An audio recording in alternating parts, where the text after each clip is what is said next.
Madam ಚಿತ್ರರಂಗಕ್ಕೆ entry ಕೊಟ್ರಿ, ಅಲ್ಲಿನ ಲೈಫು ನೋಡಿದ್ರಿ. ಅಂದರೆ ಏನು ಪೀಕಲ್ಲಿ ಹೋಯ್ತು ನಿಮ್ಮ ಲೈಫು. ಹಾಗೆ ಆಶ್ರಮದ ಕಡೆ ಬಂದ್ರಿ. ಇಲ್ಲಿಯವರ ಜೀವನನೂ ನೋಡಿದ್ರಿ. ಇಲ್ಲಿಯವ್ರ ಜೀವನ ನೋಡಿ ನೀವು ಸಾಕಷ್ಟು ಕಲ್ತ್ರಿ ಅಂತ ಹೇಳಿದ್ರಿ. ಜೀವನ ಅಂದರೆ ಏನೂ ಇಲ್ಲ, ಶೂನ್ಯ ಅನ್ನೋದನ್ನ ಹೇಳಿದ್ರಿ. ನಿಮ್ಮ ಜೀವನ, ನಿಮ್ಮ ತಾಯ್ತನ ಅಂದರೆ ತಾಯಿ ಬಗ್ಗೆ ಸಾಕಷ್ಟು ಹೇಳಿದ್ರಿ ನೀವು. ಒಂದು ತಾಯಿಗೆ ಎಷ್ಟು ಮಹತ್ವ ಕೊಡಬೇಕು ಮಕ್ಕಳು ಅನ್ನೋದನ್ನು ಹೇಳಿದ್ರಿ. ನಿಮ್ಮ ಜೀವನದಲ್ಲಿ ತಾಯ್ತನ ಅನ್ನೋದು ಹೇಗಿತ್ತು? ನಿಮ್ಮ ಮದುವೆ ಜೀವನ ಹೇಗಿತ್ತು? ಮೇಡಮ್ 14 ವರ್ಷ ಮದುವೆ, 18 ವರ್ಷಕ್ಕೆ ಪುಟ್ಬಾತ್. ನಮ್ಮ ಮನೆಯವ್ರು ತೀರ್ಕೊಳ್ತಾರೆ. ತೀರ್ಕೊಳ್ಳಿದ ತಕ್ಷಣ ಒಂದು ಹೆಣ್ಣು ಮಗಳು, ತಾಯಿ ಮಗು ಒಂದು ರೋಡಲ್ಲಿ ನಿಲ್ತೀವಿ. ಅದೇ ನೀವು ಹೆಣ್ಣು, ನಾನು ಅವ್ರ ಮಗ. ತಾಯಿ Okay, ಮಗ ತಾಯಿ ಮಗ. ಇಬ್ಬರು ಪುಟ್ಬಾತಲ್ಲಿ ನಿಲ್ತೀವಿ. ಪುಟ್ಬಾತಲ್ಲಿ ನಿಂತಾಗ ಸಾಯೋ ಅಂತ ಒಂದು ಹೆಜ್ಜೆ ಇಡ್ತೀವಿ. ಆ ಕಡೆ ಕೆರೆ, ಈ ಕಡೆ ತೋಟ. ಹೋಗಿ ನೀರಲ್ಲಿ ತಳ್ಳಕ್ಕೆ ಹೋಗ್ತೀನಿ ಮಗ. ಯಾಕೆ, ಏನಾಯ್ತು ಅಂತದ್ದು? ಸತ್ತ ತಕ್ಷಣ ನಮ್ಗೆ ಅಷ್ಟೇ ಜೀವನ, ಯಾರೂ ಇರಲಿಲ್ಲ. ಯಾಕೆ ಅತ್ತೆ ಮಾವನ ಮನೇಲಿ ಇರ್ಬೋದು. ಅತ್ತೆ ಮಾವ ದೇವ್ರಂತವ್ರೆ. ಅತ್ತೆ ಮಾವ ಚಿನ್ನ, ಗಂಡ ಅದಕ್ಕಿಂತ ಒಂದು ಕೈ ಜಾಸ್ತಿ. ಹೇಳ್ಕೊಡೋರು ಅವಾಗ ಸಮಯ ಸಂದರ್ಭ ಪರಿಸ್ಥಿತಿ ಹೇಳ್ಕೊಟ್ಟಂಥವ್ರು. ಅವ್ರು ಯಾರು ಇವತ್ತು ಬರಲಿಲ್ಲ, ಹೇಳ್ಕೊಟ್ಟವರು. ಬೇಡ ಇನ್ಯಾಕೆ, ಅವನೇ ಹೋದ, ಇವಳು ಯಾಕೆ. ಯಾಕಂದ್ರೆ ಇಷ್ಟೆಲ್ಲ ಅವಾಗ ಇರಲಿಲ್ಲ. ಹೇಳ್ಕೊಟ್ಟಾಗ ಕರ್ಕೊಂಡೋಗಿ ನಿಮ್ಮ ಮಗಳನ್ನ. ಯಾವಾಗ, ಎಷ್ಟು ದಿನ ಆಗಿತ್ತು? ಆ ಕ್ಷಣ, ಯಜಮಾನ್ರು ಆ ಕ್ಷಣ, ಆ ಕ್ಷಣ, ಆ ಕ್ಷಣ. ನಾವು ಹೆಣ್ಮಕ್ಳು, ಅಷ್ಟು ನೋವಿರುವಂತ ಕ್ಷಣದಲ್ಲಿ ನಾವು ಹೆಣ್ಮಕ್ಳು ಸ್ಮಶಾನಕ್ಕೆ ಹೋಗಲ್ಲ, ನಮ್ಮ ಮನೆಯಲ್ಲಿ ಸಂಪ್ರದಾಯದಲ್ಲಿ ಹೋಗಲ್ಲ.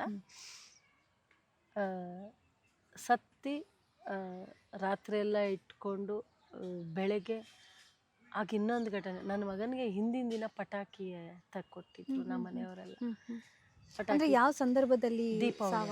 ದೀಪಾವಳಿ ಹಬ್ಬದ ದಿನ ನನ್ನ ಮಗನಿಗೆ ಪಟಾಕಿ ಎಲ್ಲ ತಕ್ಕೊಟ್ಟಿದ್ರು. ಬೆಳಗ್ಗೆ ಅಷ್ಟೊತ್ತಿಗೆ ಅದು ಸತ್ತಿದ್ರು ರಾತ್ರಿ. ಬೆಳಗ್ಗೆ ಗೊತ್ತಾದ ತಕ್ಷಣ ಮತ್ತೆ ಹಾಸ್ಪಿಟಲ್ಗೆಲ್ಲ ಕರ್ಕೊಂಡೋಗಿ, ಅವಾಗ ಇಲ್ಲ ಅಂತ ಆದಮೇಲೆ ಮತ್ತೆ ಮನೆಗೆ ತೊಗೊಂಡು ಬಂದ್ವಿ ಸಂಜೆ ಅಷ್ಟೊತ್ತಿಗೆ.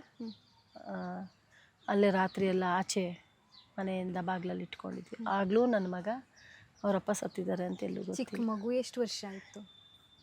ಈಗಷ್ಟು ಬುದ್ಧಿ ಇಲ್ಲ, ಒಂದು 4-5 ವರ್ಷ. ಚಿಕ್ಕ ಮಕ್ಕಳು, ಚಿಕ್ಕವನೇ ಅವನು ಇನ್ನು. ಅವಾಗ ಅಂದರೆ ಅಷ್ಟು ಬುದ್ಧಿ ಇರಲಿಲ್ಲ. ಅಪ್ಪ ಸತ್ತಿದ್ದಾರೆ ಗೊತ್ತಿಲ್ಲ ಅನ್ನೋಷ್ಟು ಪರಿಜ್ಞಾನ ಇಲ್ಲ. ಅಮ್ಮ ಬಾ ಬಾ ಅಮ್ಮ, ಪಟಾಕಿ ಹೊಡಿ, ಅಪ್ಪ ಪಟಾಕಿ ತಕ್ಕೊಟ್ಟೈತೆ, ಹೊಡಿತೀನಿ ಬಾ ಅಮ್ಮ, ಬಾ ನನ್ನ ಜೊತೆ ಅಂತ ಕೈ ಹಿಡ್ಕೊಂಡು ಎಳಿಯೋನು. ಆ ಕ್ಷಣ, ಆ ನರಕ ಯಾವ ತಾಯಿಗೂ ಯಾವ ಹೆಣ್ಮಕ್ಳಿಗೂ ಬೇಡ. ಬದುಕಿಷ್ಟೇ, ಹೆಂಗೆ ಬದುಕೋದು, ಮುಂದಿನ ಜೀವನ ಏನು? ಮುಂದಿನ ಜೀವನ ಅದಕ್ಕೆ ಹೇಳೋದು, ಹೆಣ್ಮಕ್ಳಿಗೆ ಗಂಡ ಇಲ್ಲ ಅಂದರೆ ಈ ಬದುಕು. ಯಾಕೆ ನಾನು ಪದೇ ಪದೇ ಹೇಳ್ತೀನಿ ಅಂದರೆ, ಅದೇ ಅವ್ರಿದ್ದಿದ್ರೆ ಆಚೆ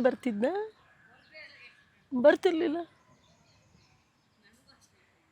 ಇವತ್ತು ತುಂಬ ನೆನೆಸ್ಕೊಳ್ತೀನಿ. ಇವತ್ತು ದೇವ್ರ ಮೇಲೆ ಇಟ್ಟು ಪೂಜೆ ಮಾಡ್ತೀನಿ. ದೇವ್ರ ಮನೇಲಿ ಇವತ್ತು ಇದೆ, 18 ವರ್ಷದಿಂದ ದೇವ್ರ ಮೇಲಿದೆ. ಯಾವತ್ತೂ ತೆಗಿಯಲ್ಲ, ಯಾವತ್ತೂ ಯಾವತ್ತೂ ತೆಗಿಯಲ್ಲ. ನಾನು ದೇವ್ರ ಕ್ರೂರಿ ಅಂತ ಹೇಳ್ತಿಲ್ಲ, ಇದೊಂದು ವಿಷಯದಲ್ಲಿ ನನಗೆ ಕ್ರೂರಿ ಅದ. ಒಳ್ಳೆಯವ್ರನ್ನ ಕರ್ಕೊಂಬಿಟ್ಟ, ಒಂದು ಕಪ್ ಚುಕ್ಕೆ ಇಲ್ಲ, ಒಂದು ಕೆಟ್ಟವರಲ್ಲ, ಏನೂ ಅಲ್ಲ ಅಂಥ ಜೀವನ ನನಗೆ ಕೊಟ್ಟು ಚೆನ್ನಾಗಿದ್ದಿದ್ದ ಜೀವನನ ಕರ್ಕೊಂಡ್ಬಿಟ್ಟಲ್ಲ. ನ್ಯಾಯನಾ, ಸರಿನಾ, ಯಾರನ್ನು ಕೇಳಬೇಕು? ನಿಮ್ಮ ತವ್ರ ಮನೆಗೆ ನೀವು ಹೋಗ್ಲಿಲ್ವಾ? ತವ್ರ ಮನೆಯವರಿದ್ದರು, ಕರ್ಕೊಂಡು ಹೋದ್ರು. ಅವತ್ತು ಕರ್ಕೊಂಡೋಗಿ ಮತ್ತೆ ಕಾರ್ಯ ಎಲ್ಲ ಆಯಿತು. ಕಾರ್ಯ 2 ಕಡೆ ಕಾರ್ಯ ಆಯಿತು. ಅಲ್ಲಿ ಹೋಗೋ ಪರಿಸ್ಥಿತಿಲಿಲ್ಲ, ಅವ್ರು ಯಾರೂ ನನ್ನ ಕರೆದಿರಲಿಲ್ಲ. ಆಂಜನೇಯ ಜ್ಯುವೆಲರ್ಸ್ ಅವ್ರ ತೋಟದಲ್ಲೇ ಕಾರ್ಯ ಆಯಿತು. ಕಾರ್ಯ ಎಲ್ಲ ಆಯಿತು. ಬದುಕೋಕ್ಕೆ ಕಷ್ಟ ಆಯಿತು ನನಗೆ, ಇರೋಕ್ಕಾಗ್ತಿರ್ಲಿಲ್ಲ, ಯಾರ ಸಪೋರ್ಟು ಇಲ್ಲ, ಏನು ಪ್ರಪಂಚ ಅಂಥ ತಿಳುವಳಿಕೆ ಏನಿಲ್ಲ. ಚಿಕ್ಕವರು ನೀವು ಕೂಡ, ಅಂಥ ಏನೂ ಇಲ್ಲ.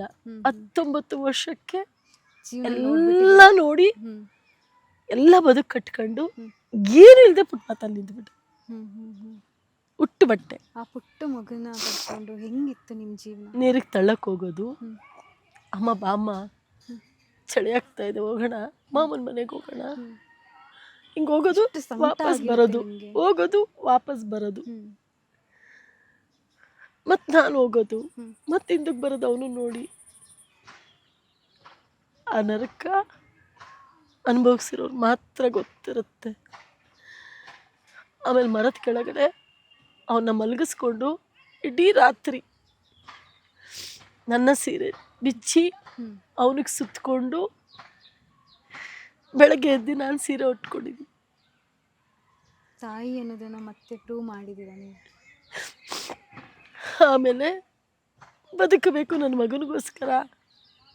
ನಾನು ಫುಟ್ಪಾತಲ್ಲಿ ಬಿದ್ದೆ, ನನ್ನ ಮಗ ಬೀಳಬಾರ್ದು, ನಾನು ಸತ್ತೋದ್ರೆ ನಿಮ್ಮ ಮಗಂಗೆ ಯಾರು ಗತಿ? ನನ್ನ ಮಗನೂ ಫುಟ್ಪಾತ್ ಆಗೋಗ್ತಾನೆ, ಬೇಡ ಅಂತ ಅವಾಗ ಗಟ್ಟಿ ನಿರ್ಧಾರ ಮಾಡಿಕೊಂಡು 100 ರೂಪಾಯಿ ಇಸ್ಕೊಂಡು ಬೆಂಗಳೂರಿಗೆ ಬಂದು ಇಲ್ಲಿವರೆಗೂ ನಿಂತಿದ್ದೀನಿ. ಆ ಸಮಯದಲ್ಲಿ ಸಾಕಷ್ಟು ನೋಡಿದ್ರಿ, ನೀವು ಜೀವನ ನೋಡಿದ್ರಿ. ಬಟ್ ನಿಮಗೆ ಮದುವೆ ಚಿಕ್ಕ ವಯಸ್ಸಲ್ಲೇ ಆಗೋಗ್ಬಿಟ್ಟಿತ್ತು. ಚಿಕ್ಕ ವಯಸ್ಸಲ್ಲೇ ಜೀವನದ ಕಹಿನೂ ಕೂಡ ನೀವು ನೋಡಿಬಿಟ್ಟಿದ್ರಿ. ಆದರೆ ನಿಮಗೆ ಇನ್ನೊಂದು ಮದುವೆ ಏನಾದರೂ ಬೇಕು ಅಂತ ಅನಿಸಿರ್ಲಿಲ್ವಾ? ನಿಮ್ಗೆ ಯಾರಾದರೂ ಸಪೋರ್ಟಿವ್ ಆಗಿ ಬೇಕು ಅಂತ ಅನಿಸ್ಲೇ ಇಲ್ವಾ? ಆಗ ಯೋಚನೆ ಬರಲೇ ಇಲ್ಲ ಮೇಡಮ್. ರಾತ್ರಿಯಾಗಲೂ ದುಡಿಬೇಕು, ದುಡ್ಡಿಲ್ಲ ಅಂದರೆ ನಾಯಿಗಿಂತ ಕಡೆ, ದುಡ್ಡಿಲ್ಲ ಅಂದರೆ ನಮ್ಮನ್ನು ಬೀದಿಗೆ ಹಾಕ್ತಾರೆ. ಫಿಕ್ಸ್ ಆಗಿತ್ತು. ನಾನು ಆಲ್ರೆಡಿ ನಾನು ಫುಟ್ಪಾತಲ್ಲಿ ನಿಂತಿದ್ನಲ್ಲ, ನನಗೆ ಅನ್ನಿಸ್ಬಿಟ್ಟಿತ್ತು. ನಿಮಗೆ ಪ್ರಪಂಚ ಯಾವ ಥರ ಕಾಣಿಸ್ತಾ ಇತ್ತು ಫುಟ್ಪಾತಲ್ಲಿ ನಿಂತಾಗ? ಫುಟ್ಪಾತಲ್ಲಿ ನಿಂತಾಗ ಇದು ಒಂದು ಬದುಕ ಆಗ ಗೊತ್ತಾಯಿತು ಗಂಡನ ಬೆಲೆ ಏನು ಅಂತ. ಹೆಣ್ಮಗಳಿಗೆ ಒಬ್ಬ ಗಂಡ ಇರಬೇಕು, ಮಗುಗೆ ತಂದೆ ಇರಬೇಕು. ಅವನು ಎಂಥವನಾರಾಗಲಿ, ವ್ಯಾಲ್ಯೂನೇ ಬೇರೆ ಪ್ರಪಂಚ. ಕುರುಡ ಆಗಲಿ, ಗಂಡ ಕುಂಟ ಆಗಲಿ, ಕುಡುಕ ಆಗಿರಲಿ, ಮೂಲೆಯಲ್ಲಿ ಬಿದ್ದಿರಲಿ, ಗಂಡ ಆದವನು ಮೂಲೆಯಲ್ಲಿ ಮಲಗಿದ್ರು ಪರವಾಗಿಲ್ಲ, ಒಂದು ಹೆಣ್ಣಿಗೆ ಗಂಡ ಇರಬೇಕು. ಅವನಿಲ್ಲ ಅಂದರೆ ಬೀದಿಲಿ ಹೋಗೋ ನಾಯಿ ಕರೆದು ಅನ್ನ ಹಾಕ್ತಾರೆ ಹೊತ್ತು ಅವಳಿಗೆ ಯಾರು ತಿರುಗಿ ನೋಡಲ್ಲ. ತಿರುಗಿ ನೋಡ್ತಾರೆ ಅಂದರೆ ಅದು ಬೇರೆ ರೀತಿಲಿ ನೋಡ್ತಾರೆ, ಅವ್ರಿಗೇನೋ ಉದ್ದೇಶ ಇರುತ್ತೆ, ಅದಕ್ಕೆ ತಿರುಗಿ ನೋಡ್ತಾರೆ. ಬಿಟ್ಟರೆ ಒಳ್ಳೆ ರೀತಿಲಿ ಯಾರೂ ತಿರುಗಿ ನೋಡಲ್ಲ. ಮೇಡಮ್, ನಿಮಗೆ ಆ ಥರ ಯಾರಾದರೂ ಆ ಕೆಟ್ಟ ಉದ್ದೇಶದಿಂದ ನಿಮಗೆ, ಯಾಕಂದರೆ ಒಂದು ಹೆಣ್ಣು, ಒಂಟಿ ಹೆಣ್ಣು ಜೀವನ ನಡೆಸ್ತಾ ಇದ್ದಾಳೆ ಅಂದಾಗ ಸಹಾಯ ಕೇಳೋ ನೆಪದಲ್ಲಿ ಬೇರೆ ರೀತಿನೇ ಬರ್ತಾರೆ ಜನ. ಹೊರಗಡೆ ತುಂಬ ನಡೆದಿದ್ದು ಆ ಥರ ನಾನು ಹಿಂದೆ ಬರೋದು. ಒಬ್ಬೊಬ್ಳೆ ನಡ್ಕೊಂಡು ಹೋಗ್ತಿದ್ದೆ ಅವಾಗ. ನಡ್ಕೊಂಡೋದ್ರೆ ಹಿಂದೆ ಬರೋದು, ಮಾಡೋದು, ರೇಗ್ಸೋದು, ಬೈಯೋದು, ಕೇಳೋದು, ಕರಿಯೋದು, ಎಲ್ಲ ಅನುಭವನೂ ಆಗಿದೆ ಮೇಡಮ್ ನನಗೆ. ಆಗಿಲ್ಲ ಅಂತ ನಾನೇನು ಕೊಚ್ಕೊಳ್ಳಲ್ಲ, ಅದೇನು ನನಗೇನು ಇರೋದನ್ನ ಹೇಳೋದಕ್ಕೆ ಏನಿದೆ, ಆಗಿದೆ ಆ ಥರ. ಚಿತ್ರರಂಗದಲ್ಲಿ ನಿಮಗೆ ಗಂಡ ಇಲ್ಲ ಅಂತ ಗೊತ್ತಾದವಾಗ ಯಾವ ರೀತಿ? ಚಿತ್ರರಂಗದಲ್ಲಿ ಯಾರಿಗೂ ಗೊತ್ತೇ ಇಲ್ಲ ಮೇಡಮ್. ಆಶ್ರಮ ಮಾಡೋದ ಮೇಲೇ ಚಿತ್ರಲೋಕ ಅಂತ ನನಗೆ ಇಂಟರ್ವ್ಯೂ ಮಾಡಿದ್ರು. ಅವಾಗಲೇ ನಾನು ಹೇಳ್ಕೊಂಡಿದ್ದೆ. ಯಾಕೆ ಹೇಳ್ಕೊಂಡಿಲ್ಲ? ಎಲ್ಲೂ ಹೇಳ್ಕೊಳ್ಳಿ. ನನ್ನ ಮಗನ್ನ ಅಪ್ಪ ಇಲ್ಲ ಅಂತ ಬೇರೆ ರೀತಿಲಿ ನೋಡಬಾರ್ದು, ನನಗೆ ಗಂಡ ಇಲ್ಲ ಅಂತ ಅವ್ರು ಯಾರು ಆಡ್ಕೋಬಾರ್ದು. ಒಂದು ನನ್ನ ಅರ್ಶಿನ ಕುಂಕುಮ ಕರಿಬೇಕೆಲ್ರು, ಗಂಡ ಇಲ್ಲ ಅಂತ ಬಿಡಬಾರ್ದು. ಚಿಕ್ಕ ವಯಸ್ಸು, ಕೀಳಾಗಿ ನೋಡ್ತಾರೆ, ಯಾವುದು ಮುಟ್ಸಲ್ಲ, ಯಾವ ಪೂಜೆಗೂ ಕರಿಯಲ್ಲ, ಬೇಡವಾಗ್ತೀವಿ ನಾವು.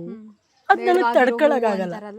ಈಗ ನೀವು ಯಾವುದೇ ಪ್ರಪಂಚದಲ್ಲಿ ನೋಡಿ, ನಮ್ಮ ಮನಸ್ಸು ಚೆನ್ನಾಗಿರುತ್ತೆ ಮೇಡಮ್, ನನ್ನ ಆತ್ಮಸಾಕ್ಷಿ ಚೆನ್ನಾಗಿದೆ. ಗಂಡ ಇಲ್ಲ ಅಂದರೆ ಯಾವ ಒಳ್ಳೆ ಕೆಲ್ಸಕ್ಕೆ ಅವಳನ್ನ ಕರಿಯಲ್ಲ, ಒಂದು ಅರಿಶಿನ ಕುಂಕುಮ ಕೊಡಲ್ಲ, ಒಂದು ಬಳೆ ಕೊಡಲ್ಲ ಅವಳಿಗೆ, ಒಂದು ಒಳ್ಳೆ ಕರಿಯಕ್ಕೆ ಕರಲ್ಲ, ಒಂದು ಶುಭ ಕರಿಯಕ್ಕೆ ಮೊದಲೇ ಕರಿಯಲ್ಲ, ಯಾವುದನ್ನು ಕರಿಯಲ್ಲ. ಬಟ್ ಹೇಳಬೇಕು ಅಂದರೆ ಅವಳೇ ಪವಿತ್ರ. ಅವಳ ಮನಸ್ಸು ತುಂಬ ಚೆನ್ನಾಗಿರುತ್ತೆ, ಶುದ್ಧವಾಗಿರುತ್ತೆ. ಅವಳು ತುಂಬ ಪವಿತ್ರವಾಗಿ ಮನಸ್ಸಿಂದ ಹರಿಸ್ತಾಳೆ. ಬಟ್ ಅವಳನ್ನ ಕರಿಯಲ್ಲ. ಒಂದು 4 ಎಳೆ ಚೈನ್ ಹಾಕ್ಕೊಂಡು, ಒಂದು ಕೈ ತುಂಬ ಬಳೆ ಹಾಕ್ಕೊಂಡು ಅಂಥವ್ರನ್ನೆಲ್ಲ ದೊಡ್ಡವ್ರನ್ನ ಬೇಗ ಮುಂದೆ ಬಿಡ್ತೀರಾ. ಬಟ್ ಅವ್ರ ಮನಸ್ಸು ಚೆನ್ನಾಗಿರಲ್ಲ, ಅಂಥವ್ರನ್ನ ಕರಿತೀರಾ. ಮುಂದೆ ಚೆನ್ನಾಗಿರ್ತಾರೆ, ಹಿಂದೆ ಮಾತಾಡ್ತಾರೆ, ಅಂಥವ್ರೇ ಬೇಕು. ಬಟ್ ಇವಳು ಅಲ್ಲೆಲ್ಲೋ ನಿಂತ್ಕೊಂಡಿರ್ತಾಳೆ ಪಾಪ, ಮೂಲೆಯಲ್ಲಿ ನಿಂತ್ಕೊಂಡು, ಅಯ್ಯೋ ನನ್ನ ಹತ್ರ ಹೋಗ್ಬಾರ್ದಪ್ಪ, ಏನಾಗ್ಬಿಡುತ್ತೋ ಭಯ, ಅವ್ರು ಚೆನ್ನಾಗಿರಲಿ, ನನ್ನಿಂದ ಇನ್ನೊಬ್ರಿಗೆ ತೊಂದರೆ ಆಗಬಾರ್ದು, ಚೆನ್ನಾಗಿರಲಿ ಅಂತ ಅಲ್ಲಿ ನಿಂತ್ಕೊಂಡು ಯಾರೋ ಗೊತ್ತಿಲ್ಲದೆ 100 ಹರಿಸ್ತಿರ್ತಾಳೆ. ಅವಳು ಮೇಡಮ್ ಪರಿಶುದ್ಧವಾದ ಹೆಣ್ಣು. ಆ ನೋವು ನನಗಾಗಬಾರ್ದು ಅಂತ ಎಲ್ಲವೂ ತಡ್ಕೊಂಡಿದ್ದೆ. ಎಷ್ಟೋ ಜನಕ್ಕೆ ತಾಳಿ ಕೊಡಿಸ್ತೆ ನನ್ನ ಲೈಫಲ್ಲಿ, ಎಷ್ಟೋ ಜನಕ್ಕೆ ಮದುವೆನೂ ಮಾಡಿಸಿದ್ದೀನಿ, ಒಳ್ಳೊಳ್ಳೆ ಕೆಲಸ ಮಾಡಿದ್ದೀನಿ. ಬಟ್ ನಾನು ಮಾಡಿರೋದ್ರಲ್ಲಿ ಯಾರಿಗೂ ಕೆಟ್ಟದಾಗಿಲ್ಲ. ಆಶ್ರಮ ಮಾಡಿದ್ಮೇಲೆ ಹೇಳ್ಕೊಳ್ಳೋಂಥ ಸಮಯ ಬಂತು, ಪರಿಸ್ಥಿತಿ ಬಂತು, ಹೇಳ್ಕೊಂಡೆ. ಅಲ್ಲಿವರೆಗೂ ನಾನು ಎಲ್ಲ ಶೂಟಿಂಗಲ್ಲಿ ಕೇಳ್ತೀರಿ, ಏನು ಮಾಡ್ತಾರೆ ನಿಮ್ಮ ಮನೆಯವರು, ಏನು ಕೆಲಸ ಮಾಡ್ತಾರೆ, ಇವಾಗಿನ್ನು ಬಿಟ್ಟೋದ್ರು, ಈಗ ಆಚೆ ಬಿಟ್ಟೋದ್ರು. ಆ ನೋವಿತ್ತಲ್ಲ ನನಗೆ, ಏನು ಮಾಡಿದ್ರು ತೆಗಿಯೋಕ್ಕಾಗ್ತಿರ್ಲಿಲ್ಲ. ಎಲ್ಲರ ಹತ್ರ ಅಲ್ಲಿ ಹೋಗಿದ್ದಾರೆ, ಇಲ್ಲಿ ಹೋಗಿದ್ದಾರೆ, ಆ ಕೆಲ್ಸಕ್ಕೆ ಹೋಗಿದ್ದಾರೆ, ಈ ಕೆಲ್ಸಕ್ಕೆ ಹೋಗಿದ್ದಾರೆ, ಏನೇನೋ ಸುಳ್ಳು ಹೇಳಿವೆ. ಅಕ್ಕಪಕ್ಕ ಕೇಳಿದ ಊರಲ್ಲಿದ್ದಾರೆ. ಇದೇ ಬದುಕು. ಎಷ್ಟು ವರ್ಷ ಸಾಧಿಸಿದೆ. ಅಪ್ಪ ಇಲ್ಲ ಅಂದರೆ ನನ್ನ ಮಗನ ಬೇರೆ ಥರ ನೋಡಬಾರ್ದು. ಈಗ ಭಯ ಇಲ್ಲ ಮೇಡಮ್. ಈಗ ಯಾಕೆ ಹೇಳ್ಕೊಂಡಿದ್ರೆ ನನ್ನ ಮಗನಿಗೆ ಮದುವೆ ಮಾಡಿದೆ, ನನ್ನ ಸೊಸೆ ಬಂದಳು, ಈಗ ಭಯ ಇಲ್ಲ. ಈಗ ನನಗೇನಾದರೂ ಭಯ ಇಲ್ಲ ಮೇಡಮ್. ನನ್ನ ಸತ್ರೂ ಭಯ ಇಲ್ಲ. ಆಗ ದೇವ್ರ ಹತ್ರ ಕೇಳ್ಕೊತಾ ಇದ್ದೆ, ನನ್ನ ಮಗನಿಗೆ ಒಂದು ದಾರಿ ಮಾಡೋವರೆಗೂ, ಒಂದು ಜೀವನ ಕಟ್ಕೊಡೋವರೆಗೂ ನನ್ನನ್ನು ಜೀವಂತವಾಗಿಡು, ಕರ್ಕೋಬೇಡ ನನ್ನನ್ನು ನೀನು ಕರ್ಕೊಂಬಿಟ್ರೆ ನನ್ನ ಮಗ ಬೀದಿ ಪಾಲಾಗ್ಬಿಡ್ತಾನೆ, ರೋಡಲ್ಲಿ ನಿಂತ್ಕೋತಾನೆ, ನಿಲ್ಲಿಸ್ಬೇಡ ನನ್ನ ಮಗನ್ನ. ಈ ತಾಯಿ ಇನ್ನು ಜೀವಂತವಾಗಿಡು ಅಂತ ಕೇಳ್ಕೊತಾ ಇದ್ದೆ. ಭಗವಂತ ಅದನ್ನು ನೆರವೇರಿಸ್ತಾ. ಈಗ ಹೋದ್ರೆ ನಂಗೆ ಭಯ ಇಲ್ಲ ಮೇಡಮ್. ಮನೇಲಿ ಎಲ್ಲರೂ ಇದ್ದಾರೆ ನೋಡ್ಕೊತಾರೆ. ಇದೇ ತಾಯಿ ಲೇಟೆಸ್ಟ್ ಹಾಗೂ ಇಂಟ್ರೆಸ್ಟಿಂಗ್ ಸುದ್ದಿಗಳಿಗಾಗಿ ಬಾಸ್ ಟಿವಿ ಕನ್ನಡ ಚಾನೆಲ್ನ ಸಬ್ಸ್ಕ್ರೈಬ್ ಮಾಡಿ. ಹಾಗೆಯೇ ಬೆಲ್ ಐಕಾನ್ ಪ್ರೆಸ್ ಮಾಡಿ. ಇದರ ಜೊತೆಗೆ ಫೇಸ್ಬುಕ್, ಇನ್ಸ್ಟಾಗ್ರಾಮ್, ಎಕ್ಸ್ನಲ್ಲೂ ಮಿಸ್ ಮಾಡದೆ ಫಾಲೋ ಮಾಡಿ.